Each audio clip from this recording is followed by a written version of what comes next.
जी discussion start करते हैं। Assignment अपने सामने रखिए, असाइनमेंट अपने सामने रखिए। सबसे पहले क्वेश्चन नंबर 1 पार्ट ए, ये जो क्वेश्चन थे कंसेप्ट रिव्यू क्वेश्चन रटे वाले क्वेश्चन, इनमें क्वेश्चन नंबर 1 पार्ट ए, इनमें कितने स्टूडेंट्स को प्रॉब्लम हुई? नहीं। क्वेश्चन पार्ट बी देखिए, क्वेश्चन में कह रहा है what is meant by statutory audit. तो स्टैट्यूटरी ऑडिट किसे कहते हैं? ऐसे ऑडिट को जो रिक्वायर्ड बाय लॉ हो। यहाँ पे उसका फोकस ये नहीं है कि मुझे ऑडिट की डेफिनेशन बताओ, यहाँ पे जो अहम वर्ड है वो है स्टैट्यूटरी। तो अगर वो हमसे सिंपल कहता ना what is meant by audit, तो हम कहते हैं audit is a type of insurance engagement in which reasonable assurance is provided. लेकिन यहाँ पे उसका फोकस ये नहीं है कि ऑडिट एक्सप्लेन करो, फोकस क्या है? स्टैट्यूटरी ऑडिट एक्सप्लेन करो। तब हम उसे बताएंगे statutory audit is audit which is required by law. Part B, why management want to present best view of its performance to shareholders. दो रीजंस होती हैं। हाँ जी, एक बोनस हासिल करने के लिए और दूसरा फियर ऑफ रिमूवल होता है, उसकी वजह से। सी में कितने स्टूडेंट्स को प्रॉब्लम? डी में कितने स्टूडेंट्स को प्रॉब्लम है? क्वेश्चन नंबर 2 में कितने स्टूडेंट्स को प्रॉब्लम है? कोई प्रॉब्लम नहीं। क्वेश्चन नंबर 3 में कितने स्टूडेंट्स? हाथ से बताइए, हाथ उठाकर। ठीक है, क्वेश्चन नंबर 3 कह रहे हैं differentiate between limited assurance and assurance provided by statutory audit. यानी हमने बताना है लिमिटेड एश्योरेंस और ऑडिट में कौन सी एश्योरेंस प्रोवाइड की जाती है? रीजनेबल। दोनों को डिफरेंशिएट करना है। कैसे डिफरेंशिएट करें? दोनों को डिफाइन कर दीजिए। Limited assurance is moderate level of assurance which is expressed in negative form of conclusion, that is nothing has come to our attention. और reasonable assurance को कैसे डिफाइन करेंगे? high but not absolute level of assurance which is expressed in positive form of conclusion, that is financial statements give true and fair view. Simple differentiation हो गई, दोनों को define कर दिया हमने। फिर कह रहे हैं which assurance is provided in respect of a company's cash flow forecast. Limited assurance आपको पता है forecast होती है, प्रोजेक्शन होती हैं, उन पे हम लिमिटेड एश्योरेंस ही प्रोवाइड करते हैं। क्वेश्चन नंबर 3 में और कोई issue? Question number 4, question number 4 में इज एन ऑडिटर रिस्पॉन्सिबल। अच्छा देखिए, जिनको इशू हो वो सिर्फ हाथ उठाएं।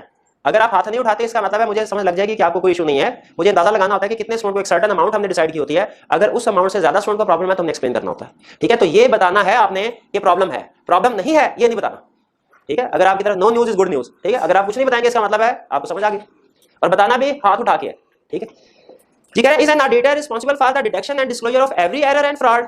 क्या ऑडिटर हर एरर या फ्रॉड को डिटेक्ट करने के लिए रिस्पॉन्सिबल है? जवाब है नहीं। ठीक है, वो हर एरर या फ्रॉड को डिटेक्ट करने के लिए रिस्पॉन्सिबल नहीं है। करें डिस्कस करें क्यों क्यों रिस्पॉन्सिबल नहीं है?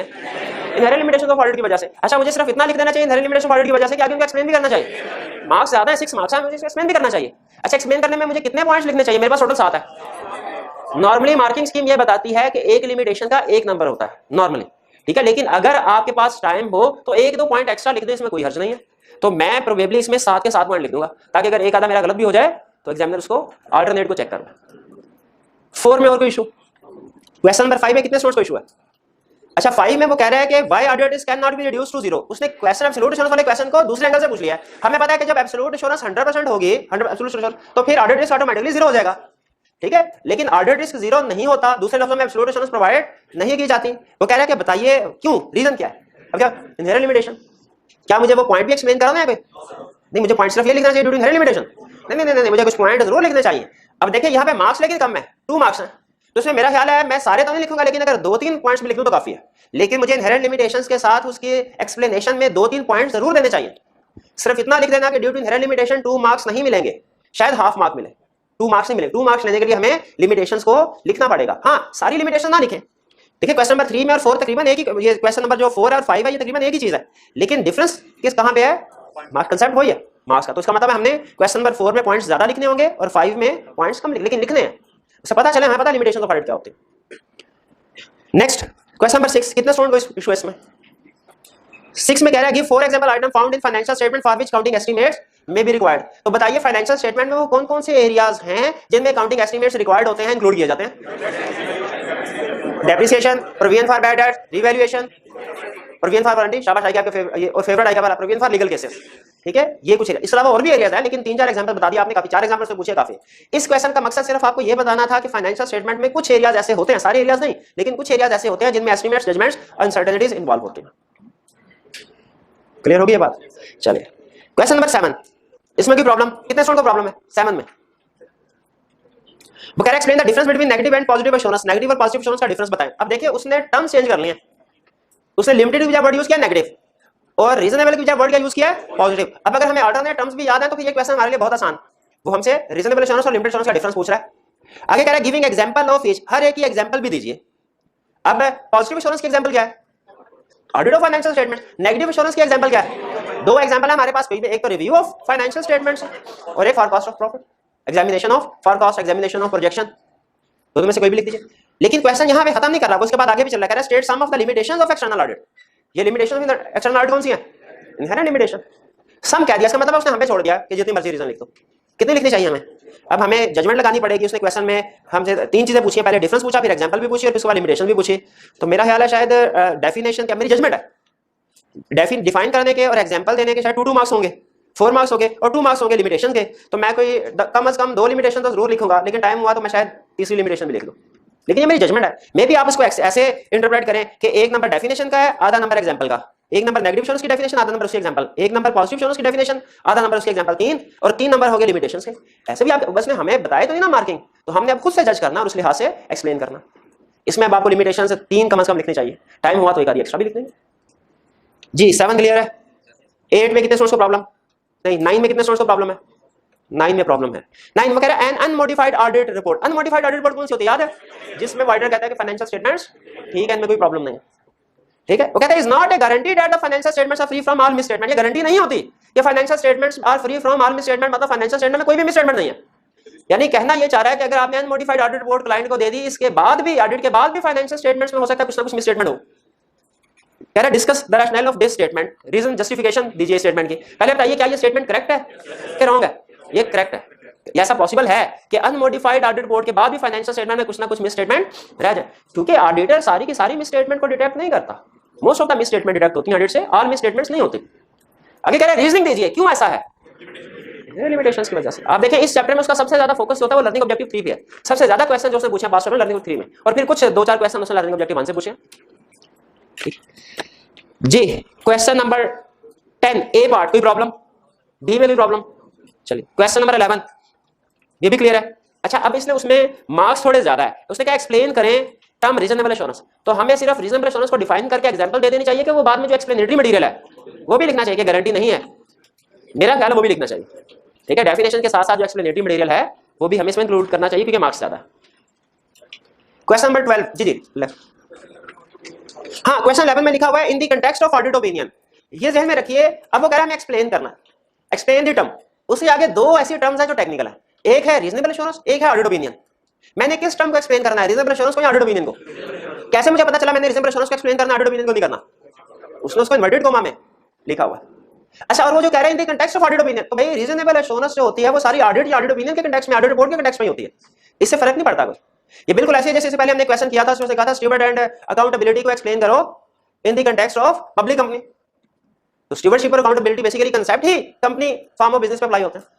तो हम परेशान हो गए कि स्टीवर्डशिप और अकाउंटेबिलिटी तो पढ़ा in the context of company, ये नहीं पढ़ा, तो concept applicable in the context of company, ठीक है। याद रखें अगर आपने सारे सिलेबस तैयार किया हुआ है, सारी कंस्ट्रक्टिव स्टडी नहीं की, तो एग्जाम में अगर कोई क्वेश्चन आता है तो आपने ये नहीं सोचना कि शायद ये कोई ऐसा क्वेश्चन है जो हमने नहीं पढ़ा हुआ, बल्कि आपने ये सोचना है कि कोई ऐसा क्वेश्चन है जो हमने पढ़ा हुआ है लेकिन उसने अल्फाज कुछ चेंज किए, ठीक है। अगर आपने सारी तैयारी की है, कोई सिलेक्टिव स्टडीज नहीं की, तो याद रखें एग्जामिनर को भी पता है कि जो स्टूडेंट सारी तैयारी करके आया है उसे कंसेप्ट पता है, उसने एग्जामिनर ने क्वेश्चन ऐसे सेट करना है कि उस क्वेश्चन को उस स्टूडेंट को भी घुमाना है। वो कैसे घुमाएगा? वो उसी कंसेप्ट को जो आपने कई दफा पढ़ा हुआ है क्वेश्चन ऐसे सेट करेगा, अल्फाज थोड़े से चेंज करेगा। जैसे उसने देखें लिमिटेड एश्योरेंस, रीजनेबल एश्योरेंस तो आप बार-बार पढ़ते हैं, पॉजिटिव नेगेटिव सिर्फ एक दफा पढ़ के छोड़ दिया। अब उससे क्वेश्चन पॉजिटिव नेगेटिव एश्योरेंस, तो यहाँ पे थोड़ा सा स्टूडेंट कंफ्यूज हो सकता है कि पता नहीं कोई ऐसी चीज थी शायद जो हमें पढ़ाई नहीं गई, लेकिन हालांकि अल्टरनेट टर्म्स अगर मैं बताऊं तो हम आसानी के साथ ऐसे क्वेश्चन को अटेम्प्ट कर सकते हैं। तो याद रखिए इस तरह की एक्सप्लेनेटरी लैंग्वेज से हमने कंफ्यूज नहीं होना, ये ज़हन में ना कभी आए कि कोई ऐसा क्वेश्चन है जो हमने कवर ही नहीं किया हुआ, ठीक है। आपका सिलेबस देखिए हमने देखा हुआ है, इंशाल्लाह आपका सिलेबस सारा कंप्लीट कराना हमारी जिम्मेदारी है, ठीक है। और आपकी भी रिस्पांसिबिलिटी है कि सारे सिलेबस को फिर आप भी याद करें, उसमें से भी आप सिलेक्शन ना करें। क्वेश्चन नंबर 12 कितने सोर्सेस में प्रॉब्लम है?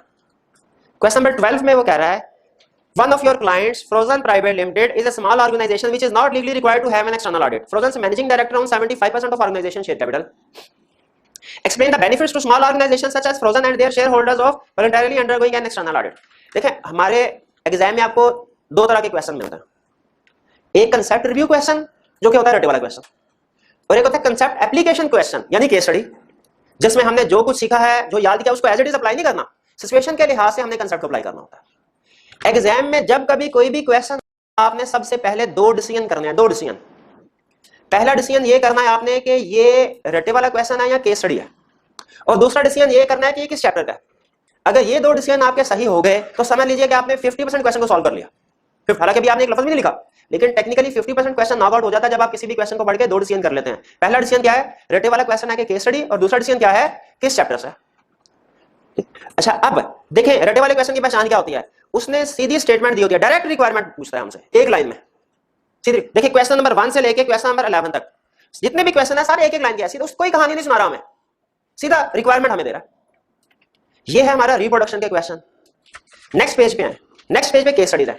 इसमें देखिए उसने कहीं पे भी आपको एक लाइन में रिक्वायरमेंट नहीं देके खत्म कर दी बात। पहले उसने हमें कुछ इंफॉर्मेशन दी है, कम से कम 2 पैराग्राफ है, एक में उसने हमें कुछ इंफॉर्मेशन दी है और फिर उसके बाद उसने हमें रिक्वायरमेंट दी है एंड पे। देखिए ऐसे ही है ना, क्वेश्चन नंबर 1 में भी पहले इंफॉर्मेशन दी बाद में रिक्वायरमेंट, उसने पहले पैराग्राफ लिखा इंफॉर्मेशन दिया हमें फिर उसके बाद रिक्वायरमेंट। क्वेश्चन नंबर 2 में भी पहले उसने इंफॉर्मेशन दी, एक पैरा दिया, आखिरी लाइन में उसने रिक्वायरमेंट। क्वेश्चन नंबर 3 में उसने हमें इंफॉर्मेशन दी, आखिरी सेंटेंस में रिक्वायरमेंट। क्वेश्चन नंबर 4 में भी उसने हमें इंफॉर्मेशन दी, पैरा दिया, एंड में रिक्वायरमेंट। ये है केस स्टडी की पहचान। ठीक है कि हमें पहले कुछ इंफॉर्मेशन देगा, पैराग्राफ, पैराग्राफ 1 भी हो सकता है, 2 भी हो सकते हैं, 3 पैराग्राफ भी हो सकते हैं, ठीक है, और फिर उसके बाद रिक्वायरमेंट होगी। और रटे वाले क्वेश्चन में सीधी रिक्वायरमेंट पूछेगा। ये 2 तरह के, समटाइम्स वो क्वेश्चन ऐसा सेट करता है जो देखने में लगता है केस स्टडी, असल में वो रिप्रोडक्शन का रटे वाला क्वेश्चन होता है। यानी कुछ थोड़ी सी इंफॉर्मेशन हमें देता है, एक आधी लाइन की, 1-2 लाइनों की, और फिर रिक्वायरमेंट देता है। लेकिन रिक्वायरमेंट का इंफॉर्मेशन के साथ कोई ताल्लुक नहीं होता। अब अगर सारी की सारी इंफॉर्मेशन को मिटा भी दे तो रिक्वायरमेंट से आपको पता चल जाता है आपने क्या लिखना है।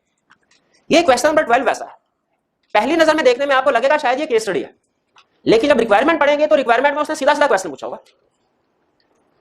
इसमें देखें पहले उसने इंफॉर्मेशन दी, प्राइवेट कंपनी है, स्मॉल ऑर्गेनाइजेशन है, लीगली रिक्वायर्ड नहीं है, मैनेजिंग डायरेक्टर है, 75% शेयर्स को ओन करता है। लेकिन अगर आप इस सारे को हटा भी दें और सिर्फ रिक्वायरमेंट के ऊपर है, explain the benefits to small organisations such as frozen and their shareholders of voluntarily undergoing an external audit, कि भाई रज़ाकाराना तौर पे अगर वो ऑडिट करवाते हैं ये स्मॉल कंपनीज जिनके लिए ऑडिट रिक्वायर्ड है तो उन्हें क्या फायदा होगा, तो क्या फायदा होगा, बेनिफिट्स लिखना है, रिप्रोड्यूस करने के सारे बेनिफिट्स। क्या ये क्वेश्चन केस स्टडी वाला क्वेश्चन था? नहीं था। क्लियर होगी ये बात? एक क्वेश्चन को, किसी भी क्वेश्चन को हमने जब पढ़ना है एग्जाम में तो 2 डिसीजन क्या करने हैं, केस स्टडी का क्वेश्चन है या रटे वाला, और दूसरा डिसीजन क्या करना है कौन से वाले चैप्टर का। आगे चलते हैं, केस स्टडीज 4 क्वेश्चन है। सबसे पहले क्वेश्चन नंबर 1, अब सुने एग्जाम, क्या ये क्वेश्चन को देख के आपको ये पता चल रहा है कि ये एक केस स्टडी है? चलिए उदाहरण चैप्टर 1 हमने कंप्लीट किया, क्वेश्चन सीखा होगा चैप्टर 1 तो। मुझे ये एक चीज ध्यान में रखिएगा, जब कभी केस स्टडी आए आपने पहले क्वेश्चन पढ़ना शुरू नहीं करना, बल्कि सबसे पहले आपने रिक्वायरमेंट पढ़ना है। जब भी केस स्टडी आएगी सबसे पहले क्या करना है, रिक्वायरमेंट पढ़ देना। रिक्वायरमेंट से आपको अंदाजा हो जाता है कि उसने पूछा क्या चीज है। रिक्वायरमेंट से एक तो हमें चैप्टर का भी अंदाजा हो जाता है किस चैप्टर का है, और दूसरा उस चैप्टर में क्या चीज पूछ रहा है। जब रिक्वायरमेंट पढ़ने के बाद आप क्वेश्चन पढ़ना शुरू करेंगे तो आपका माइंड असल में प्रोसेसिंग कर रहा होता है। जब आप क्वेश्चन पढ़ रहे होंगे रिक्वायरमेंट, आपके माइंड को पता क्या है, आपका माइंड, आपको नहीं पता चल रहा होगा, लेकिन आपका माइंड उस रिक्वायरमेंट को सामने रख के रेलिवेंट इंफॉर्मेशन को और इररेलिवेंट इंफॉर्मेशन को अलग-अलग कर रहा होगा, रिक्वायरमेंट को सामने रखें। अगर आप पहले रिक्वायरमेंट नहीं पढ़ेंगे, सीधा तरतीब से जैसे वो क्वेश्चन है वैसे पढ़ना शुरू कर देंगे तो सारी इंफॉर्मेशन तो आपके सामने आ रही है, लेकिन आपको नहीं पता रिक्वायरमेंट के लिहाज से कौन सी इंफॉर्मेशन रेलिवेंट है और कौन सी इररेलिवेंट है। इसलिए जब कभी केस स्टडी सामने आए सबसे पहले हमने क्या करना है, रिक्वायरमेंट को पढ़ना। रिक्वायरमेंट से हमारे वो 2 डिसीजन हो गए, एक तो ये पता चल जाता है हमें कि केस स्टडी है कि रटे वाला क्वेश्चन, और दूसरा हमें चैप्टर का पता चल जाता है। थोड़ी सी आगे ज्यादा प्रैक्टिस करेंगे तो केस स्टडी तो आपको देखते ही पता चल जाएगा ये केस स्टडी। ठीक है, थोड़ा सा सोचना पड़ता है ये डिसाइड करने के लिए कि किस चैप्टर में से इसने क्वेश्चन पूछा। तो रिक्वायरमेंट में कह रहा है explain which factors would suggest that partnership should have an audit and which factors would suggest that an audit is not required. कह रहा है बताओ कि इस केस में, इस इंफॉर्मेशन में कौन से ऐसे फैक्टर्स हैं जो ये बता रहे हैं कि ऑडिट होना चाहिए इस क्लाइंट का, और कौन से फैक्टर्स हैं जो ये कह रहे हैं कि ऑडिट नहीं होना चाहिए इस क्लाइंट का। अच्छा मुझे बताइए, मुझे एक ही लाइन में लिख दें, जैसे जैसे फैक्टर्स आए लिख देना चाहिए, इस फैक्टर की वजह से ऑडिट होना चाहिए, इसकी वजह से नहीं होना चाहिए, इसकी वजह से होना चाहिए, इसकी वजह से नहीं होना चाहिए, या कि रिक्वायरमेंट को सामने रख के मुझे पता उसने 2 तरह की इंफॉर्मेशन मांगी है, मैं पहले हेडिंग दूं वो फैक्टर्स जो सजेस्ट करते हैं कि ऑडिट होना चाहिए, फिर हेडिंग दूं वो फैक्टर्स जो सजेस्ट करते हैं कि ऑडिट नहीं होना चाहिए। क्या करना चाहिए, सेकंड, उसे क्लियरली डिफरेंशिएट करना है, ये वाला मिक्स खिचड़ी नहीं पकानी। अलग जो फैक्टर्स सजेस्ट करते हैं ऑडिट होना चाहिए वो अलग हेडिंग देके लिखने हैं, और जो सजेस्ट करते हैं कि ऑडिट नहीं होना चाहिए वो अलग हेडिंग देके लिखना है। क्वेश्चन आपने पढ़ा होगा, क्वेश्चन में हमें किसी फैमिली और बिजनेस की बात कराया, कहता है कि वो 4-5 फैमिली मेंबर्स हैं, उनमें से एक जो है वो घर बैठा हुआ है, बाकी बिजनेस चला रहे हैं, और बिजनेस में उन्होंने अभी तक का लोन नहीं लिया, लेकिन आइंदा अब उन्हें जो ग्रो करना चाह रहे हैं तो वो सोच रहे हैं कि बैंक से लोन लें। किस तरह की इंफॉर्मेशन है समझ जी? आप बताइए मेरे भाई, आपके ख्याल में इस क्वेश्चन में कौन सी ऐसी इंफॉर्मेशन है जो ये सजेस्ट करती है कि पार्टनरशिप इसको ऑडिट करवाना चाहिए? नहीं मेरे भाई आप नहीं बता सकते जी, आप बताइए। अच्छा अब पढ़ना शुरू किया मेरे भाई ने, तो बताइए कौन सी ऐसी रीजन है? हाँ बता दे क्या आइडेंटिफाई किया, पता चले सही आपने डन किया कि नहीं किया। क्या रीजन आपने लिखी है? हाँ बिल्कुल, अगर बैंक से बारो करना चाहती है तो फिर ऑडिट करवाना होगा, क्योंकि बैंक तो फाइनेंशियल स्टेटमेंट मांगेगा, वो तो कहेगा ऑडिट करवा के मुझे लाओ फाइनेंशियल स्टेटमेंट्स, उसके बगैर लोन थोड़े देगा। शाबाश जी। और बताइए और कोई रीजन आपको नजर आई क्वेश्चन में जिसकी वजह से लगे कि ऑडिट होना चाहिए? अगर पार्टनर्स चाहें, नहीं इसमें कोई ऐसी रीजन जिससे लग रहा हो, और कोई रीजन? देखिए एक पार्टनर है स्लीपिंग पार्टनर, आपने पढ़ा होगा लॉ में स्लीपिंग पार्टनर, जो कि बिजनेस में एक्टिवली इन्वॉल्व नहीं है। स्लीपिंग पार्टनर के पॉइंट ऑफ व्यू से सोचे, उससे लगेगा कि यार मैं तो घर में बैठा हूँ, बिजनेस में पता नहीं क्या कुछ चल रहा है, हो सकता है बिजनेस में प्रॉफिट हो लेकिन मुझे आगे ये शो करवा देते हैं कि लॉस है। तो उसकी तसल्ली के लिए क्या जरूरी है कि नहीं कि ऑडिट करवाया जाए, अब ऑडिट पाएंगे उसकी तसल्ली हो जाएगी। तो ये दो फैक्टर्स उसने हमें बताए जो सजेस्ट करते हैं कि ऑडिट होना चाहिए। अच्छा, मेरा ये ख्याल है कि मैंने जितने भी एडवांटेजेस ऑफ ऑडिट पढ़े हैं वो सारे छाप दूं, वो सारे ही बता रहे हैं कि ऑडिट होना चाहिए। क्या मुझे ऐसा करना चाहिए? क्यों नहीं करना चाहिए? इसलिए कि केस स्टडी है, केस स्टडी का असूल होता है, याद रखें केस स्टडी अटेम्प्ट करने का एक तो मैंने आपको बताया ना रिक्वायरमेंट पढ़नी है और चैप्टर का अंदाजा लगाना, ये तो हर एक के लिए रूल है ना। एक दूसरा असूल है सिर्फ केस स्टडी के लिए कि केस स्टडी अटेम्प्ट करते हुए गिवन इन्फॉर्मेशन से बाहर नहीं जाना। केस स्टडी अटेम्प्ट करते हुए गिवन इन्फॉर्मेशन से बाहर नहीं अगर आप गिवन इन्फॉर्मेशन से बाहर जाएंगे तो वो केस स्टडी नहीं, वो रटे वाला क्वेश्चन बन जाएगा। ठीक है, केस स्टडी का असूल क्या है, जितनी उसने इन्फॉर्मेशन दी है उसके अंदर। क्या मुझे इसमें इंटरनल कंट्रोल वीकनेसेस वाला पॉइंट ऐड करना चाहिए कि अगर ये ऑडिट करवाएंगे तो इन्हें वीकनेस इंटरनल कंट्रोल पता चल जाएंगे? नहीं, उसने क्वेश्चन में कहीं इंटरनल कंट्रोल का जिक्र ही नहीं किया, मुझे वो डिस्कस नहीं करना। बैंक लोन का किया वो मैं कर रहा हूं। ठीक है, तो केस स्टडी का दूसरा ये लिख लें इसको कि केस स्टडी का असूल, पहला असूल एग्जाम का लिखें कि सबसे पहले रिक्वायरमेंट पढ़ के अंदाजा लगाना है केस स्टडी है कि रटे वाला क्वेश्चन है, और दूसरा किस चैप्टर का क्वेश्चन है। और दूसरा असूल लिखें कि केस स्टडी अटेम्प्ट करते हुए गिवन इंफॉर्मेशन से बाहर नहीं जाना, वरना वो केस स्टडी नहीं, वो रटे वाला क्वेश्चन हो जाएगा। जो इंफॉर्मेशन दी है उसी के मुताबिक हमने सॉल्व करना। नेक्स्ट, कौन से फैक्टर्स ऐसे हैं जी, आप बताइए मेरे भाई, इस क्वेश्चन में कौन सा ऐसा फैक्टर है जो सजेस्ट करता है कि ऑडिट की जरूरत नहीं है? ओनर जो है अगर वो खुद लोन लेते हैं, अगर वो बैंक से लोन नहीं लेते तो फिर ऑडिट करवाने की जरूरत नहीं है। बिल्कुल ठीक है। और कौन सा फैक्टर है जी? शाबाश, पार्टनरशिप के लिए जरूरी नहीं है। ठीक है, रिक्वायर्ड वाला स्टैट्यूटरी, इसलिए ऑडिट नहीं करवाना चाहिए।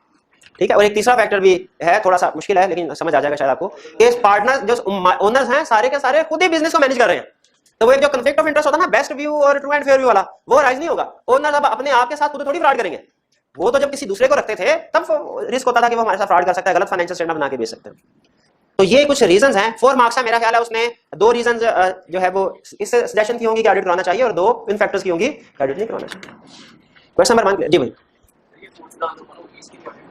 नहीं, फोर्थ ब्रांच के लिए ऑडिट कराने की जरूरत नहीं, वो तो अभी ओपन हुई ही नहीं है ना। ठीक है, वो तो भी फ्यूचर में होगी। Question number 2 1 clear. 2 में आते हैं। 2 में क्वेश्चन में कह रहा है कि फैक्ट्स कुछ इस तरह के, वो कह रहा है कि डायरेक्टर ने एक बंदे को अपॉइंट किया है और उन्हें कह रहे हैं कि आप हमारा ऑडिट करके तो रिपोर्ट हमें दीजिए। कह रहा बताइए ये एश्योरेंस एंगेजमेंट है कि नहीं?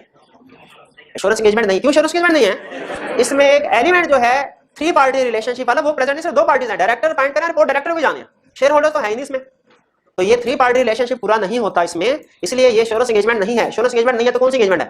Non assurance engagement. और आपने अगर वो एक प्रीवियस लेक्चर में हमने वो 2 शाबी गवर्नेंस को डिस्कस किया था, वो अगर कंसेप्ट आपको समझ आया तो पता होगा आपको कि इस तरह के बंदे को हम क्या नाम देते हैं? शाबाश, इंटरनल ऑडिटर। इंटरनल ऑडिटर का नाम देते हैं। क्वेश्चन नंबर 2 क्लियर हो गया। इसमें क्या एग्जाम में हम सिर्फ इतना बताएंगे कि ये नॉन एश्योरेंस एंगेजमेंट है, कि उसकी रीजनिंग भी बताएंगे, रीजनिंग भी बताएंगे। ठीक है, नॉन एश्योरेंस क्यों? 3 पार्टी रिलेशनशिप में जी। हाँ जी बिल्कुल, एक रीजन एक है ना, 3 पार्टी रिलेशनशिप में रिपोर्ट डायरेक्टर्स को ही दी जा रही है, शेयर होल्डर को नहीं दी जा रही।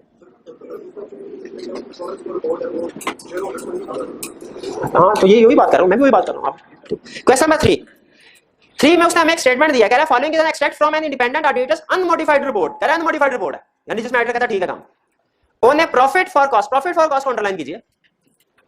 बताइए आगे जो एश्योरेंस आने वाली है रीजनेबल होगी, लिमिटेड होगी। अगर आगे कुछ भी ना बताता हमें फिर भी पता होता, लेकिन फिर भी उसने कहा शायद किसी ने ये एग्जांपल ना पढ़ी हो, उसने आगे स्टेटमेंट भी लिख दी। क्या कह रहा है? Based on our examination of the evidence supporting the assumptions, nothing has come to our attention which causes us to believe that these assumptions do not provide a reasonable basis for the forecast. Statement के बाद question, describe the level of assurance provided by this statement. Limited या moderate या negative? क्या question complete हो गया?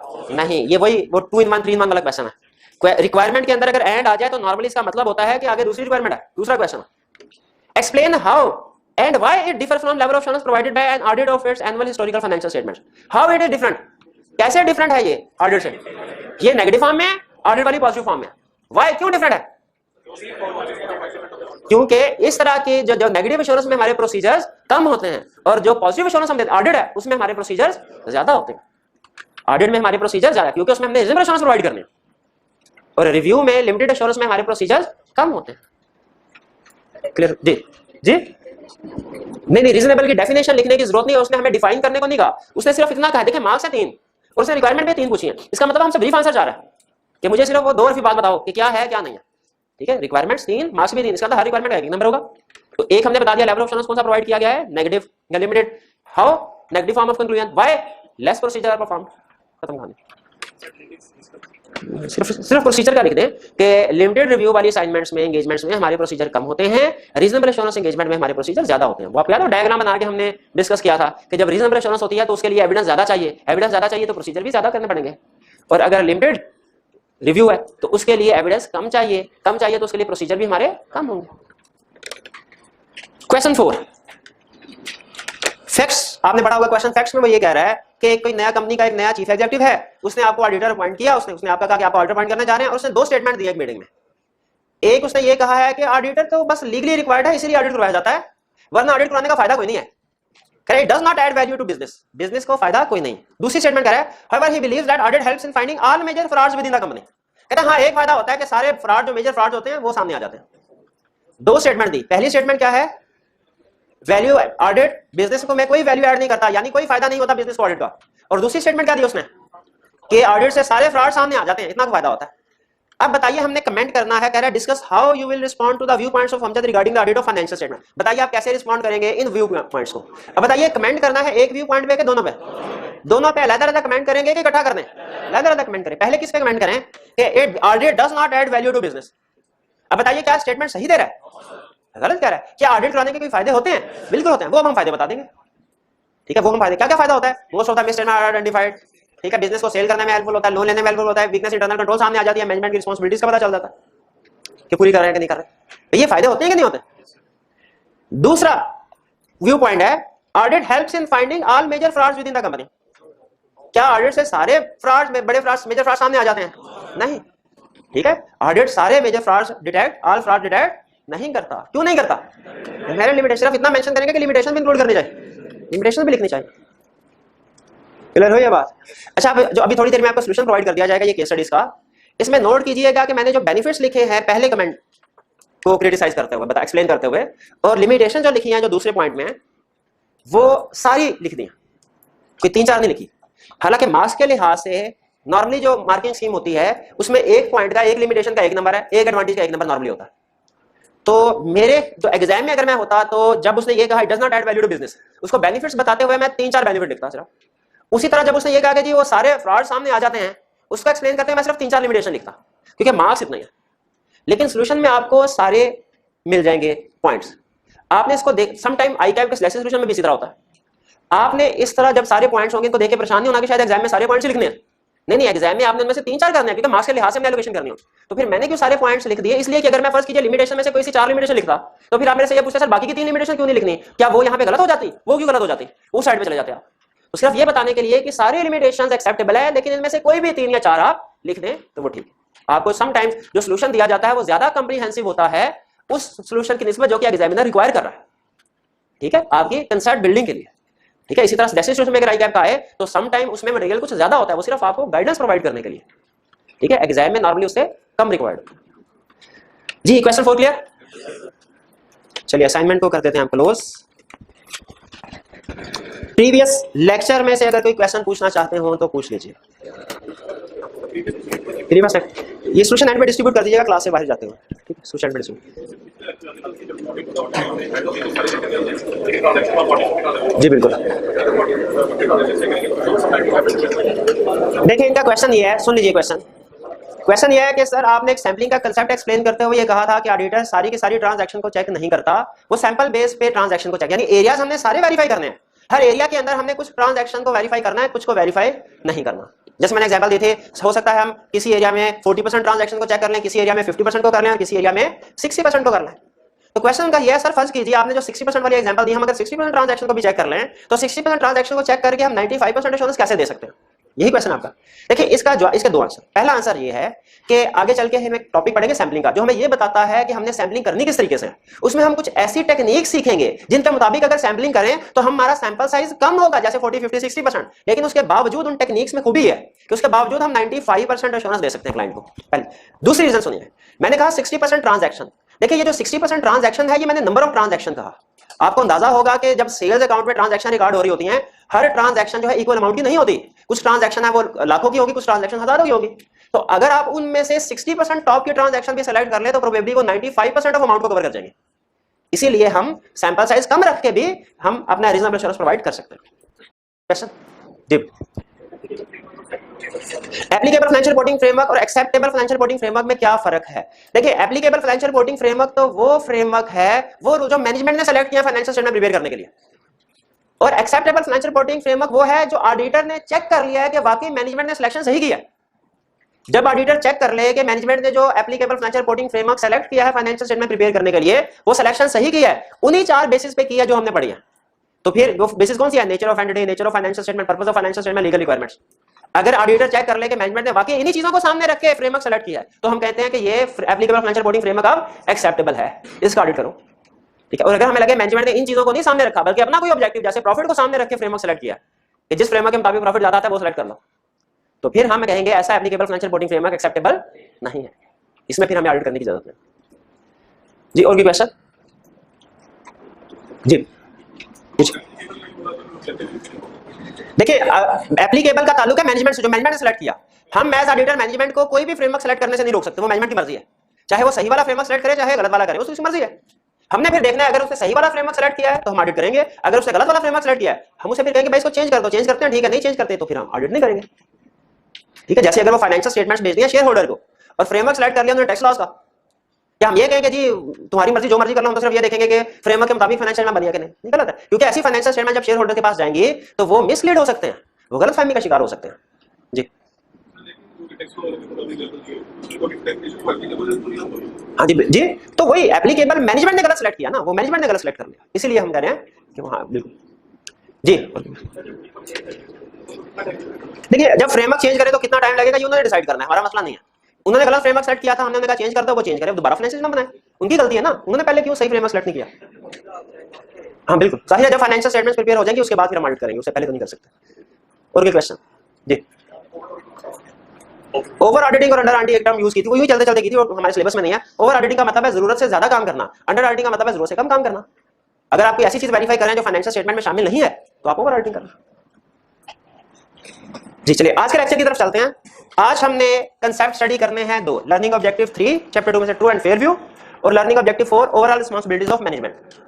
पहले learning objective 3 जो है इसको डिस्कस करते हैं, ट्रू एंड फेयर व्यू का मतलब क्या है। आपको याद होगा हमने चैप्टर 1 में पढ़ा था कि शेयर होल्डर्स ये चाहते हैं कि financial statements true and fair view present करें। ठीक है। और रफली हमने कंसेप्ट का मतलब ये समझा था कि जो जैसी सिचुएशन है वैसी ही फाइनेंशियल स्टेटमेंट में शो होनी चाहिए। लेकिन कहता है यहाँ पे मुझे डिफाइन करके बताओ कि ट्रू एंड फेयर व्यू का मतलब क्या है, क्योंकि ऑडिटर को ट्रू एंड फेयर व्यू का पता होगा क्या है, तभी तो वो चेक कर सकेगा फाइनेंशियल स्टेटमेंट में ट्रू एंड फेयर व्यू है कि नहीं। तो सिस्टम को एक्सप्लेन करते हैं, एग्जाम में 2 या 3 मार्क्स के साथ हमसे पूछ सकता है कि ट्रू एंड फेयर व्यू क्या होगा।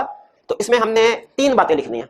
सबसे पहले उसे लिखेंगे कि ये एक ऐसी टर्म है जो कहीं पे डिफाइन नहीं हुई, ना अकाउंटिंग स्टैंडर्ड्स में डिफाइन किया गया इसको, ना ऑडिटिंग स्टैंडर्ड में डिफाइन किया गया है, और ना ही कंपनीज एक्ट में इसको डिफाइन किया गया ट्रू एंड फेयर व्यू क्या है। इसीलिए इस टर्म को एक्सप्लेन करते हुए हम अपनी जजमेंट अप्लाई करते हैं। आपको पता है जो चीज हमें स्टैंडर्ड में कहीं भी मौजूद नहीं होती, कहीं नहीं मिलती हमें, तो फिर हम उस चीज के लिए क्या करते हैं, अपनी जजमेंट अप्लाई करते हैं। तो जब ये डेफिनेशन स्टैंडर्ड में कहीं मौजूद नहीं है, इसका मतलब है ट्रू एंड फेयर व्यू को समझने के लिए हमें अपनी जजमेंट अप्लाई करना पड़ेगी। नेक्स्ट कंसेप्ट हमें ये बता रहा है, कहता है नॉर्मली ट्रू का मतलब क्या होता है। ट्रू का मतलब है फ्री फ्रॉम एरर, फेयर का मतलब है free from bias. True means normally generally, true means free from error, fair means free from bias. अब ये एरर और बायस में फर्क क्या है, ठीक है, ये सुन लीजिए। एरर का मतलब है कोई ऐसी गलती, ऐसी मिसस्टेटमेंट जिसके ऊपर कोई डाउट नहीं होता, जिस पे सब एग्री करता है ये मिसस्टेटमेंट है, इसे नॉर्मली हम नाम देते हैं फैक्चुअल मिसस्टेटमेंट। और बायस का मतलब होता है ऐसी गलती जो कि जजमेंट पे बेस कर रही है, इसको मिसस्टेटमेंट साबित करना मुश्किल होता है, इसको मिसस्टेटमेंट साबित करना आसान होता है। फ्री फ्रॉम एरर का मतलब क्या है, ऐसी मिसस्टेटमेंट जिसके बारे में हर बंदा एग्री करता है ये मिसस्टेटमेंट, कोई आर्ग्यू कर ही नहीं सकता, इसे कहते हैं फैक्चुअल मिसस्टेटमेंट। जैसे डेप्रिसिएशन रिकॉर्ड नहीं की, ये मिसस्टेटमेंट, इसमें कोई आर्ग्यू नहीं। दुनिया की कोई कंपनी की मैनेजमेंट जो है वो ये नहीं कहेगी कि ये गलती नहीं, सब मानेंगे गलती है। किसी भी बंदे से पूछ ले जिसने जरा सी भी अकाउंटिंग पढ़ी है, उसे पता है कि डेप्रिसिएशन रिकॉर्ड ना करना मिसस्टेटमेंट है, ठीक है। डेटेड बैड डेट हो गए, उसकी एंट्री पास नहीं की, सबको पता है मिसस्टेटमेंट है, इसमें कोई आर्ग्यू नहीं करेगा। क्लास में जितने भी स्टूडेंट बैठे कोई भी आर्ग्यू नहीं करेगा इसके ऊपर। इन्वेंटरी ऑब्सोलीट हो गई, जल गई, उसे एनआरबी पे रिकॉर्ड नहीं किया गया, सबको पता है ये मिसस्टेटमेंट है, फैक्चुअल मिसस्टेटमेंट है। तो इसका मतलब है वो कह रहे हैं फाइनेंशियल स्टेटमेंट में कोई फैक्चुअल मिसस्टेटमेंट भी नहीं होनी चाहिए, फ्री फ्रॉम एरर होने चाहिए। दूसरा, फ्री फ्रॉम बायस होने चाहिए। बायस का मतलब है ऐसी गलतियां जिनमें जजमेंट इन्वॉल्व होती है, इनको गलती साबित करना थोड़ा मुश्किल होता है। जैसे हम मैनेजमेंट ने provision for bad debt record ही नहीं की, ये गलती है। अच्छा, रिकॉर्ड की पिछले साल 10% थी, इस साल 5% है, रिकॉर्ड की लेकिन 5%। हमने मैनेजमेंट से कहा सर आपने प्रोविजन फॉर बैड डेट कम क्यों रिकॉर्ड की? उनका इसलिए कि हमारा ख्याल है कि इस साल में जो बैड डेट डेटर बैड होंगे वो कम होंगे। अब देखें, अब पिछले साल 10% थी, इस साल 5% रिकॉर्ड की, इकोनॉमिक कंडीशन सेम है जैसी पिछले साल थे, तो असूली तौर पे हमारे लिहाज से 10% ही होने चाहिए थे, या कुछ थोड़ा बहुत चेंज होता, लेकिन हाफ परवीन हो जाना मुनासिब नहीं है। लेकिन अब क्या हम इस मिस स्टेटमेंट को साबित कर सकते हैं? नहीं कर सकते। वो मैनेजमेंट अच्छा आप बताएं फिर अगले साल कितने डेटर बैड होंगे, मोर कर लेते हैं, पता तो हमें भी नहीं है। हमारे पास इंडिकेशन है कि ये एप्रोप्रिएट नहीं है assumption, लेकिन हम उसको कंफर्म गलत साबित तो नहीं कर सकते। ये है बायसनेस। बायसनेस का मतलब होता है कि फाइनेंशियल स्टेटमेंट्स में जहां कहीं ऐसे एरियाज है जहां पे एस्टीमेट, जजमेंट, अनसर्टेनिटी इन्वॉल्व होती है, वहां पे इनएप्रोप्रिएटली चेंज करना इन चीजों को। ठीक है, मुझे बताइए useful life of asset estimate है, मैनेजमेंट ने पिछले साल कहा यूजफुल लाइफ ऑफ एसेट होगी 10 साल, डेप्रिसिएशन रिकॉर्ड कर ली 1 मिलियन की। इस साल मैनेजमेंट ने एस्टीमेट रिवाइज कर दिया, उन्होंने कहा लाइफ होगी 20 साल और डेप्रिसिएशन कर दी हाफ। अगर तो डेप्रिसिएशन रिकॉर्ड ही ना करते, एरर वाली बात होती, रिकॉर्ड की लाइफ चेंज कर दिया। हम एज ऑडिटर हमें शक बढ़ गया कि लगता है ये इन्होंने प्रॉफिट को बढ़ाने के लिए डेप्रिसिएशन कम किया है। हमने कहा भाई डेप्रिसिएशन सही रिकॉर्ड करो। उनका सर फिर आप बता दें ये एसेट कितने साल चलेगा, हम उस हिसाब से डेप्रिसिएशन रिकॉर्ड कर रहे थे। अब क्या हमें पता है कि एग्जैक्टली फ्यूचर में कितने साल एसेट चलेगा? नहीं चलेगा। तो इसका मतलब यहाँ पे मैनेजमेंट क्या हो गई? बायस हो गई। तो फाइनेंशियल स्टेटमेंट्स में ना एरर होने चाहिए ना बायस होने चाहिए। वो आपने एक बड़ा पुराना लतीफा सुना होगा कि किसी उस्ताद ने सजा देनी थी शागिर्द को, उसने कहा ऐसा सवाल पूछता हूं कि इसका जवाब ही ना दे सके, मैं बताओ तुम्हारे सर पे कितने बाल है? शागिर्द भी किसी उस्ताद का था, कहने लगा सर 5,78,335। उस्ताद कहता तुम्हें कैसे पता? कहता गिन के देख लो। उसे भी पता है कि उस्ताद नहीं गिन सकता। अब अगर ऐसे एरियाज जो कि फ्यूचर पे डिपेंड कर रहे हैं, एस्टीमेट, जजमेंट, अनसर्टेन, मैनेजमेंट उन पे बायस हो जाती है और ऊपर नीचे कर लेते हैं, क्या ऑडिटर उसको गलत साबित कर सकता है? क्योंकि मैनेजमेंट को भी पता है कि ऑडिटर ने जुम्मी थोड़ी है किसे पता चल जाएगा फ्यूचर में क्या होने वाला। तो इसीलिए याद रखें फाइनेंशियल स्टेटमेंट्स में ट्रू का मतलब free from error, factual misstatement नहीं होनी चाहिए। फेयर का मतलब free from bias, judgemental misstatement नहीं होनी चाहिए। हमारे लिए प्रैक्टिकली ये वाली मिसस्टेटमेंट तो हम बड़ी आसानी से डिटेक्ट करके करेक्ट करवा लेते हैं, इनमें क्लाइंट से लड़ना झगड़ना पड़ता है। क्लियर होगी?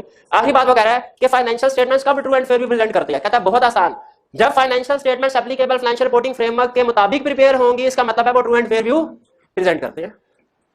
ठीक है, financial statements give true and fair view.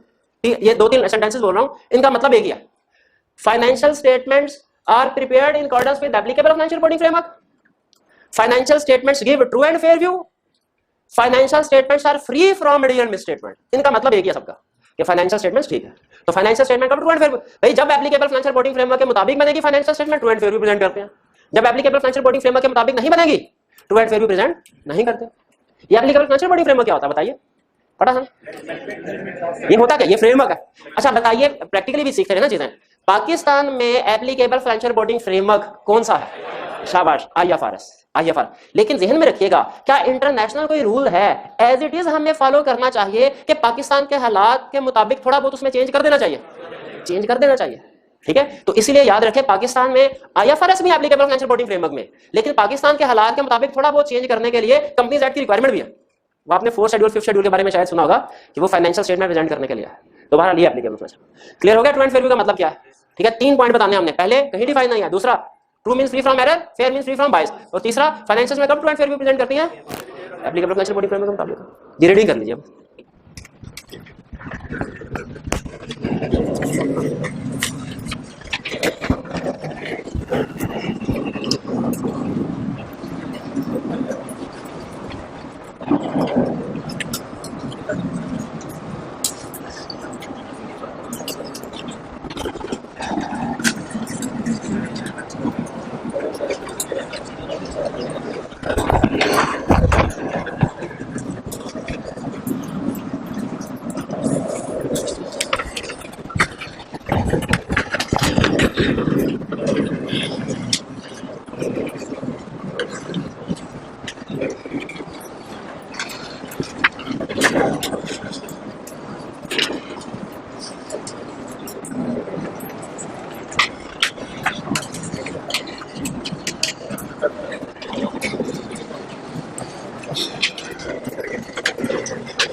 जी कितने सोर्स अभी रीडिंग कर रहे हैं?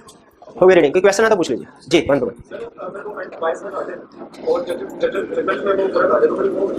ऑडिटर क्या करेगा अगर डिफरेंस आता है? ऑडिटर की जजमेंट कुछ हो रहा है, मैनेजमेंट की जजमेंट कुछ हो रहा है, डिफरेंस आता है क्या करेगा बताइए? ऑडिटर किसकी जजमेंट के हवाले से रिपोर्ट देगा? मैनेजमेंट की कि अपनी? अपनी जजमेंट के हवाले से, ठीक है। तो रिपोर्ट अपनी, अच्छा अब मैनेजमेंट अपना पॉइंट ऑफ व्यू कहां देगी? क्या ऑडिट रिपोर्ट में आएगा मैनेजमेंट का पॉइंट ऑफ व्यू? नहीं आएगा। तो आपको याद होगा कहां लॉ में आपने पढ़ा था, वो डायरेक्टर रिपोर्ट में मैनेजमेंट का अपना पॉइंट ऑफ व्यू देती है, ऑडिटर ने अपनी रिपोर्ट अपने पॉइंट ऑफ व्यू से ही देनी है। ओके क्वेश्चन स्टडी में क्या कह रहा है? हाँ financial statement give true and fair view, financial में prepared present fairly in all material respect. वो कहते हैं इनका मतलब एक ही है, ये डिफरेंट टर्म्स है। पाकिस्तान में जो ज्यादा टर्म यूज होती है वो give true and fair view है, जो हम क्लास में यूज करते हैं नॉर्मली जी। और भी क्वेश्चन? चलिए नेक्स्ट कंसेप्ट की तरफ चलते हैं। आपको याद होगा हमने चैप्टर 1 में पढ़ा था कि एक ऑडिट में 3 पार्टीज इन्वॉल्व होती हैं, ठीक है। 3 पार्टी रिलेशनशिप है, कौन कौन सी? मैनेजमेंट, ऑडिटर और शेयर होल्डर। मुझे बताइए कि एक ऑडिट होने में, कंप्लीट अच्छा ऑडिट होने में सारी की सारी रिस्पांसिबिलिटी सिर्फ एक पार्टी है कि हर पार्टी की कुछ ना कुछ रिस्पांसिबिलिटी है? पार्टी। और नेक्स्ट हमारे जो 3 कंसेप्ट होंगे उनमें हम इन तीनों पार्टीज की रिस्पांसिबिलिटीज पढ़ेंगे। क्या है कि एक ऑडिट कंप्लीट होने में मैनेजमेंट की क्या रिस्पांसिबिलिटी है, ऑडिटर की क्या रिस्पांसिबिलिटी है और शेयर होल्डर्स की क्या रिस्पांसिबिलिटी है, ठीक है। नेक्स्ट हमारे तीनों कंसेप्ट इन्हीं तीनों पार्टीज की रिस्पांसिबिलिटी पे बेस कर रहे हैं।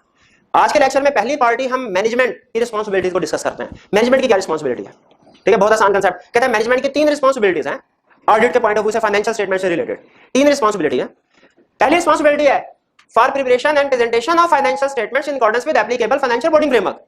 कि मैनेजमेंट की रिस्पांसिबिलिटी है फाइनेंशियल स्टेटमेंट्स प्रिपेयर की जाए इन accordance with applicable financial reporting framework. इसका मतलब है ये ऑडिटर की जिम्मेदारी नहीं है फाइनेंशियल स्टेटमेंट प्रिपेयर करना, इसकी रिस्पांसिबिलिटी है मैनेजमेंट की। मैनेजमेंट को फाइनेंशियल स्टेटमेंट प्रिपेयर करनी, ऑडिटर ने नहीं करनी।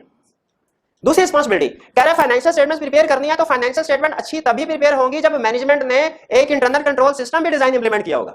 तो दूसरी रिस्पांसिबिलिटी उसने कहा for such internal control which is necessary for preparation of reliable financial statement. कि रिलायबल फाइनेंशियल स्टेटमेंट प्रिपेयर करने के लिए जो इंटरनल कंट्रोल होना चाहिए वो भी मैनेजमेंट की जिम्मेदारी है कि वो लगाए। इसलिए कि अगर इंटरनल कंट्रोल, हालांकि इंटरनल कंट्रोल पे हमने ओपिनियन नहीं देना होता, आपको पता है हमने अपनी रिपोर्ट में, लेकिन अगर अच्छा इंटरनल कंट्रोल सिस्टम होगा तो इसका मतलब फाइनेंशियल स्टेटमेंट भी सही वाली बन रही होगी। इसलिए उन्होंने दूसरी जिम्मेदारी लगाई कि मैनेजमेंट ने इंटरनल कंट्रोल भी बनाना है, ये रिस्पांसिबिलिटी भी मैनेजमेंट किया for such internal control which is necessary to prepare reliable financial statements. 2 responsibilities होगी। तीसरी रिस्पांसिबिलिटी क्या है? To provide auditor information, auditor को रेलेवेंट इंफॉर्मेशन प्रोवाइड करना ताकि वो ऑडिट कर सके।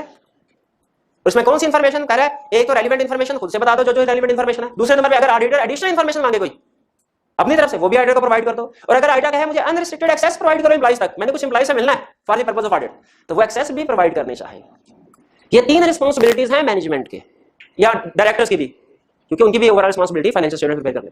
फाइनेंशियल स्टेटमेंट प्रिपेयर करना, इंटरनल कंट्रोल की कीवर्ड सिर्फ यूज कर रहा हूं, फाइनेंशियल स्टेटमेंट प्रिपेयर करना, इंटरनल कंट्रोल और ऑडिटर को इंफॉर्मेशन प्रोवाइड करना, ये मैनेजमेंट की रिस्पांसिबिलिटीज है। मैनेजमेंट का अपनी इन रिस्पांसिबिलिटीज को एक्नॉलेज करना, अंडरस्टैंड करना, ये कहलाता है प्रीमाइज। प्रीमाइज का मतलब है किसी भी चीज की फाउंडेशन। ये जो मैनेजमेंट की रिस्पांसिबिलिटीज है ना, मैनेजमेंट जब तक अपनी इन रिस्पांसिबिलिटीज को एक्सेप्ट नहीं करती, एक्नॉलेज नहीं करती, अंडरस्टैंड नहीं करती, याद रखें हम ऑडिट नहीं कर सकते। ये हमारे ऑडिट की बेसिक्स हैं, इनके बगैर ऑडिट नहीं होता जब तक मैनेजमेंट ये काम नहीं करेगी। फॉर एग्जांपल इमेजिन कीजिए हम ऑडिट अपॉइंट हुए, मैनेजमेंट के पास गए, हमने कहा फाइनेंशियल स्टेटमेंट, मैनेजमेंट ने सर फाइनेंशियल स्टेटमेंट तो नहीं बनाई हमने, आप इसमें मिला करके ऑडिट शुरू करें। क्या ऑडिट शुरू कर सकते हैं? भाई इधर आमीन कर लेते हैं, ठीक है। ऑडिट कैसे? फाइनेंशियल स्टेटमेंट्स के बगैर तो ऑडिट थोड़ी शुरू हो सकता है, ऑडिट नहीं हो सकता फाइनेंस। तो क्या बताइए, मैनेजमेंट अगर अपनी रिस्पांसिबिलिटी को एक्सेप्ट नहीं करती, पूरा नहीं करती, ऑडिट हो सकता है? नहीं हो सकता। फाइनेंशियल स्टेटमेंट्स बना के हमारे सामने रख दी, हमने फाइनेंशियल स्टेटमेंट्स पूछा सर ये इन्वेंटरी 50 लाख की पड़ी हुई है, बताइए किस गोदाम में पड़ी है, जाके हम फिजिकली चेक करें। मैनेजमेंट कहे ये तो हम आपको नहीं बताएंगे, ये तो कॉन्फिडेंशियल है आपसे। क्या हम ऑडिट कर सकते हैं? नहीं कर सकते। हम कहेंगे हम किसी को और आगे आपकी इन्फॉर्मेशन शेयर नहीं करेंगे, हमें तो बताएं ना, for the purpose of audit पूछ रहे हैं आपसे। हमने कहा डेटर्स हैं आपके 75 लाख के, इसमें से बताइए मिस्टर ए से कितने पैसे लेने हैं, बी से कितने लेने हैं, सी से कितने लेने हैं, उनके एड्रेस भी हमें दीजिए ताकि हम उनसे कॉन्टैक्ट करके पूछ सकें उन्होंने आपको ये पैसे देने हैं कि नहीं, बाकी जेन्युइन है कि नहीं। मैनेजमेंट ने कहा जी हम आपको ये डिटेल प्रोवाइड नहीं करेंगे।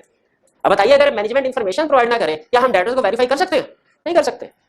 इसीलिए ध्यान में रखिए इन रिस्पांसिबिलिटीज को, मैनेजमेंट की इन रिस्पांसिबिलिटीज को हम प्रीमाइज ऑफ ऑडिट कहते हैं कि मैनेजमेंट अपनी रिस्पांसिबिलिटी को एक्सेप्ट करे, एक्नॉलेज करे कि वो ये काम करेगी।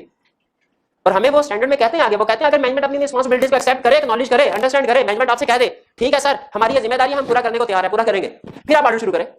और अगर इनमें से कोई 1, 2 या 3 मैनेजमेंट रिस्पांसिबिलिटी कहती है हमने पूरी नहीं करनी, तो क्या हमें ऑडिट एक्सेप्ट करना चाहिए? मैनेजमेंट अगर हमें इन्फॉर्मेशन प्रोवाइड ना करे, मैनेजमेंट के हम आपको इन्फॉर्मेशन प्रोवाइड नहीं करेंगे, फाइनेंशियल स्टेटमेंट दे देंगे, क्या ऑडिट हो सकता है? नहीं हो सकता। इसलिए प्रीमाइज अगर हो प्रेजेंट तो हमने फिर ऑडिट को एक्सेप्ट करना है, वरना ऑडिट नहीं करना। प्रीमाइज का मतलब क्या है कि मैनेजमेंट अपनी इन 3 रिस्पांसिबिलिटीज को एक्नॉलेज करे, अंडरस्टैंड करे, माने और हमें कहे कि हम ये पूरी करने को तैयार है। देखिए 2 टर्म्स है, दोनों में थोड़ा सा फर्क है। एक है ओवरऑल रिस्पांसिबिलिटीज ऑफ मैनेजमेंट, वो ये 3 है। एक है प्रीमाइज ऑफ ऑडिट, वो ये रिस्पांसिबिलिटीज नहीं है। मैनेजमेंट का इन रिस्पांसिबिलिटीज को मानना, एक्नॉलेज करना, अंडरस्टैंड करना, ये है प्रीमाइज ऑफ ऑडिट। फर्क समझ आया? मैनेजमेंट ओवरऑल रिस्पांसिबिलिटी ये 3, मैनेजमेंट का इन रिस्पांसिबिलिटीज को मानना, एक्सेप्ट करना, ये प्रीमाइज ऑफ ऑडिट। जिस तरह हमारा रूल था ना वो एप्लीकेबल फाइनेंशियल रिपोर्टिंग फ्रेमवर्क में, एक्सेप्टेबल है तो ऑडिट एक्सेप्ट करना वरना नहीं करना, उसी तरह अगर प्रीमाइज है तो ऑडिट एक्सेप्ट करना है वरना ऑडिट एक्सेप्ट नहीं करना। कुछ समझ आई बात? रिस्पांसिबिलिटी मीन कितनी? For preparation of financial statement in accordance with applicable financial reporting framework. दूसरा fastest internal control which is necessary for preparation of reliable financial statement. तीसरा to provide auditor with information, कौन सी information? Relevant, खुद से बता दो, additional, जो auditor पूछे, अनरिस्ट्रिक्टेड एक्सेस। इसका क्या मतलब है? एडिशनल इंफॉर्मेशन, ऑडिटर ने फाइनेंशियल स्टेटमेंट देखी, पता चला पिछले साल की निस्बत इस साल सैलरी एक्सपेंस डबल हो गया। ऑडिटर ने मैनेजमेंट से पूछा कि बताइए इस साल एक्सपेंस डबल, उन्होंने कहा सर इस साल हमने नए एम्प्लॉइज हायर किए हैं, ये एडिशनल इंफॉर्मेशन होगी। ऑडिटर कहने लगा अच्छा ऐसा करें मुझे फिर इन एम्प्लॉइज से मिलवाएं, मैं देखूं वाकई फिजिकली काम कर रहे हैं कि नहीं, कहीं बोगस एम्प्लॉइज तो नहीं है कि एम्प्लॉइज काम कर कोई नहीं रहे, आपने रिकॉर्ड कर लिया उनकी सैलरी एक्सपेंस। अब बताइए अगर ऑडिटर कहता है कि मैंने एम्प्लॉइज को जाके मिलना है, चेक करना है फिजिकली मौजूद है कहीं बोगस तो नहीं, क्या मैनेजमेंट को ये unrestricted access to employees provide करनी चाहिए ऑडिटर को? बिल्कुल करनी चाहिए, इसके बगैर तो ऑडिट नहीं हो सकता। क्लियर हो गई बात? दो कंसेप्ट आगे सिर्फ बताने हैं। पहला कंसेप्ट, आपने अकाउंटिंग में गोइंग कंसर्न अजम्पशन पढ़ी है? क्या मैनेजमेंट की रिस्पांसिबिलिटी है फाइनेंशियल स्टेटमेंट प्रिपेयर करते हुए गोइंग कंसर्न अजम्पशन को भी सामने रखे? वो किधर है? वो तो नहीं है। क्या आपने अकाउंटिंग में सब्सिक्वेंट इवेंट के बारे में पढ़ा है कि मैनेजमेंट ने ये रेंट के बाद जो सब्सिक्वेंट इवेंट होते हैं एडजस्टिंग या नॉन एडजस्टिंग, उनको फाइनेंशियल स्टेटमेंट में एडजस्ट या डिस्क्लोज करना है? क्या सब्सिक्वेंट इवेंट को आइडेंटिफाई करके एडजस्टमेंट या डिस्क्लोजर मैनेजमेंट की रिस्पांसिबिलिटी है? किधर है? नहीं लिखी हुई। क्या कंपनी के अंदर फ्रॉड जो है उसको प्रिवेंट करना, डिटेक्ट करना मैनेजमेंट की रिस्पांसिबिलिटी है कि ऑडिटर की है? मैनेजमेंट की है। मैनेजमेंट की कंपनी है ना, फ्रॉड उसने रोकना है। ऑडिटर तो 2-3 महीने बाद के लिए आता है, साल के बाद, पूरा साल तो मैनेजमेंट रहती है। फ्रॉड को प्रिवेंट डिटेक्ट करना मैनेजमेंट की रिस्पांसिबिलिटी है तो किधर है? एक लफ्ज है रिलेटेड पार्टीज, कभी सुना आपने? आप अभी फिलहाल सिंपल कंसेप्ट रखने के लिए बता रहा हूं। लॉ में आपने जब पढ़ा था ना एसोसिएटेड कंपनी, समझ लीजिए ऑडिट में उसको कहते हैं रिलेटेड पार्टी। थोड़ा सा फर्क है लेकिन कंसेप्ट बिल्ड करने के लिए बता रहा हूं। ऑडिट में उसको क्या कहते हैं? क्या कंपनी की जो सब्सिडरी होल्डिंग कंपनी वगैरह एसोसिएटेड कंपनीज हैं, ये रिलेटेड पार्टी है ना, इनके साथ कंपनी की ट्रांजैक्शन चलती है कि नहीं चलती? चलती है। रिस्क होता है कि ये ट्रांजैक्शन हो सकता है आर्म लेंथ बेसिस पे ना रिकॉर्ड की गई हो। आर्म लेंथ, जिस तरह हम अपने अब मार्केट में मोबाइल बेचेंगे, मार्केट रेट पे बेचेंगे, भाई को बेचेंगे तो शायद थोड़ा कम कर दें, आर्म लेंथ ज्यादा पैसे लें। हाँ, छोटा भाई होगा तो ज्यादा पैसे लेंगे, उसे बड़ा हुआ तो हो सकता है फ्री में देना पड़े। तो उसी तरह कंपनी की जो ट्रांजैक्शन रिलेटेड पार्टी के साथ होती है, रिस्क होता है, हो सकता है वो आर्म लेंथ बेसिस पे ना हो। तो स्टैंडर्ड ये रिक्वायर करता है कि वो भी मैनेजमेंट ने फाइनेंशियल स्टेटमेंट डिस्क्लोज करनी है ताकि यूजर को पता चल जाए आर्म लेंथ बेसिस पे है कि नहीं। रिलेटेड पार्टी वाली बात का क्या वो मैनेजमेंट की रिस्पांसिबिलिटी नहीं है? है। इधर नहीं आ रही। तो फिर सुन लीजिए, going concern assumption, fraud, subsequent event, related parties, इन सारे एरियाज पे काम करना भी मैनेजमेंट की रिस्पांसिबिलिटी है। लेकिन यहां नहीं आ रहा, क्यों? रीजन सुन लीजिए। इसलिए कि ये सारे स्पेसिफिक रिस्पांसिबिलिटीज स्पेसिफिक एरियाज की हैं। ये रिस्पांसिबिलिटीज हमने पढ़ी ओवरऑल सारी फाइनेंशियल स्टेटमेंट के लिए। वो रिस्पांसिबिलिटी कौन सी है? स्पेसिफिक एरिया के लिए। दोनों में फर्क है। और वो बात जिसके लिए 5 मिनट का ये बेस डेवलप किया है, एग्जाम में जैसे ही क्वेश्चन आया ना, एक्सप्लेन मैनेजमेंट रिस्पांसिबिलिटीज, तो यहां तक आपने पढ़ के फौरन खुश होना है, ये तो मुझे आता है और तीनों छाप देनी है, ऐसे नहीं करना। बल्कि क्वेश्चन को पूरा पढ़ लेना। अगर तो क्वेश्चन यहां तक है ना, explain management responsibility relating to financial statement या relating to audit, area specify नहीं कर रहा, आगे तो यही लिखेंगे। लेकिन अगर वो कहता है explain management responsibility relating to going concern, relating to fraud, relating to subsequent event, relating to related parties, तो फिर याद रखें ये रिस्पांसिबिलिटीज नहीं आएंगी, फिर वो वाली स्पेसिफिक रिस्पांसिबिलिटीज आएंगी जो आगे हम उन एरियाज में जाके पढ़ेंगे। ये बात समझ आई? ओवरऑल रिस्पांसिबिलिटी और स्पेसिफिक रिस्पांसिबिलिटी, स्पेसिफिक रिस्पांसिबिलिटीज है। ये ना आगे चल के मैं आपको पढ़ाने लगूं management responsibility relating to fraud, आप कहें नहीं सर ये तो हम पढ़ चुके हैं, ये देखिए ये 3 पॉइंट, वो ओवरऑल है। फिर आप कंफ्यूज तो नहीं होंगे कि सर पहले रिस्पांसिबिलिटी के नाम पे कुछ और पढ़ा दिया, अब रिस्पांसिबिलिटी के नाम पे कुछ और पढ़ा रहे हैं। कंफ्यूज तो नहीं होंगे? नहीं होंगे, दोनों में फर्क है। क्लियर होगी यहां तक बात? चले, अब आपने घर जाके रीडिंग करनी है, लेकिन एंड पे सिर्फ एक वाक्य छोटा सा सुन ले, 2 मिनट सिर्फ, ज्यादा टाइम नहीं लेता मैं। अभी तक सबसे अहम बात जो मैंने आपको बताई वो ओवरऑल रिस्पांसिबिलिटी और स्पेसिफिक रिस्पांसिबिलिटी में फर्क है। पेपर हुआ, स्टूडेंट आया मेरे पास बहुत खुश, कहने लगा सर हमने सारी चीजें याद की थी, पेपर बहुत ही अच्छा हुआ, और एक क्वेश्चन तो ऐसा है एज इट इज छाप दिया 100%। मैंने कहा 100% छाप दिया? सर 100% छाप दिया। मैंने कहा कौन से वाला क्वेश्चन? कहता है क्वेश्चन आ गया प्रीमाइज ऑफ ऑडिट। ये प्रीमाइज ऑफ ऑडिट पढ़िए जरा, ये नीचे स्टडी टिप में लिखा हुआ है, ये एक दफा पढ़िए प्रीमाइज ऑफ ऑडिट, देखिए समझ आती है बात आपको, अंडरस्टैंड वाली एक्नॉलेजमेंट वाली। प्रीमाइज ऑफ ऑडिट डेफिनेशन नजर आ गई?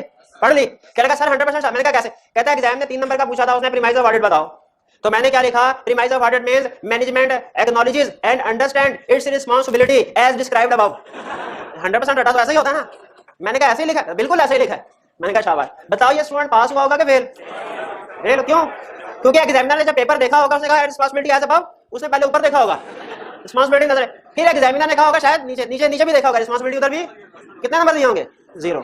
तो जहन में रखिएगा, हमने एग्जाम के क्वेश्चन में 100% रट्टा नहीं लगाना होता, थोड़ी सी अपनी अकल इस्तेमाल कर लेनी होती है। अहम बात बता रहा हूं एग्जाम पॉइंट ऑफ व्यू से, अहम बात लिख ले तो अच्छी बात है। हमने एग्जाम में क्वेश्चन को वैसे प्रेजेंट नहीं करना जैसा हमने याद किया हुआ है, बल्कि वैसे प्रेजेंट करना है जैसा एग्जामिनर ने पूछा हुआ है। फिर सुन लें, हमने एग्जाम में क्वेश्चन वैसे प्रेजेंट नहीं करना जैसा याद किया हुआ है, बल्कि वैसे प्रेजेंट करना जैसे, तो अब बताइए अगर आप हो तो आप इस क्वेश्चन को कैसे प्रेजेंट करें? प्रीमाइस ऑफ ऑडिट का मतलब क्या है? That management acknowledges and understands responsibility for preparation of financial statements, internal controller provide information। Clear हो गई बात? चलिए आज का लेक्चर यहाँ पे।